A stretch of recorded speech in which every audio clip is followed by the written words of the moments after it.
Hey guys, it's Robin. Thanks for tuning in. Well, for those of you who have not had a chance yet to see Dark Knight Rises, I highly recommend you go out and see it.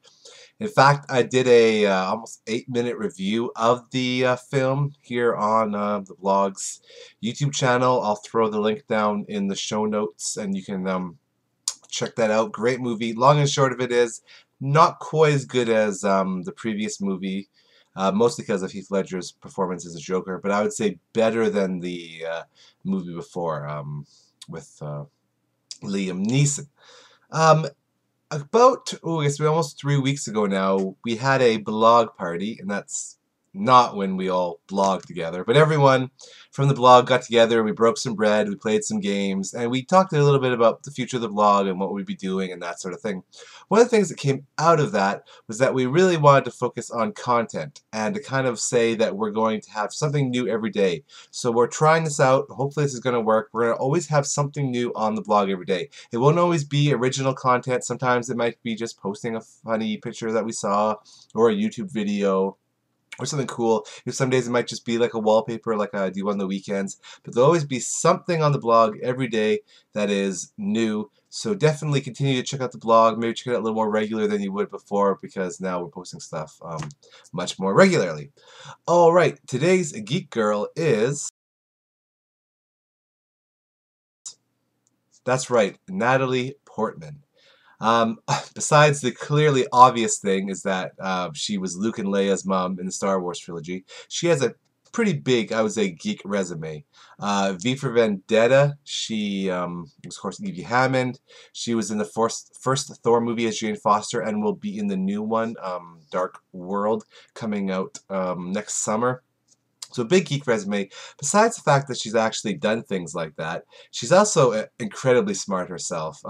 She actually skipped the premiere of Phantom Menace so she could study for her high school exams and finished with like a 4.0 grade point average. Went to Harvard, graduated Harvard with a psychology degree, decided, maybe I'll do a little more school. She did some work in Israel. I believe she co-published some papers on Hebrew, the language and that sort of thing. So incredibly smart. She has tons of geeky roles. Very nice, very down to earth. Yeah, and she really just made my list partly because of that intelligence. And there's nothing more that geeks love than someone who's smart. Smart not only in knowledgeable in geek culture, but also just smart in worldly knowledge, history, economics, science, philosophy, all those other things. So she is on that list for that reason, and that's why Natalie Portman is today's geek girl. All right, last week I asked you, who is your favorite comic book author? On the blog right now, the current person who's winning in the poll is Other. If you were someone who has voted Other, or you want to vote Other, because the poll will be up for another week or so, let us know who that Other is. We got comment section here on this video. We got a message board, Twitter, Facebook, all those, whatever social media is your raison d'etre. Please let us know who your favorite author is and why. For me, I voted for Alan Moore. I almost don't even need to say why. I mean, look at Watchmen, Alan Moore. League of Extraordinary Gentlemen, Alan Moore. Batman Killer Joke, best Joker origin story ever, Alan Moore. The aforementioned V for Vendetta, Alan Moore. His resume is huge, and there's very good reason. He is an excellent author. I love his mix of bringing in mythology into it. I love how he just can reveal things about the human spirit, about characters.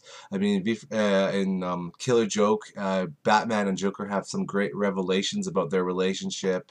Watchmen, I mean, Watchmen is great and is probably the greatest graphic novel of all time. Not only for the action and everything, but also just the way the characters are written, how they're stereotypically heroes, but they're flawed heroes, so much more flawed than you get in many of the other comic books. I guess if there was one downside to Alan Moore is that he is a bit of a recluse, maybe a bit weird, but ultimately, some of the things he says about Hollywood and that sort of thing, they've turned true, and they have kind of screwed him over a lot of times. But I think just the diversity of his stories, from kind of like superhero fiction to traditional Batman to things like V for Vendetta, bringing up stuff about politics too, because V for Vendetta was all about kind of a rebelling against Thatcherian, we'll call it that, Thatcherian Britain, and and kind of some of his anarchist thoughts too. Just a great mix. Someone that's both intellectually stimulating, fun to read.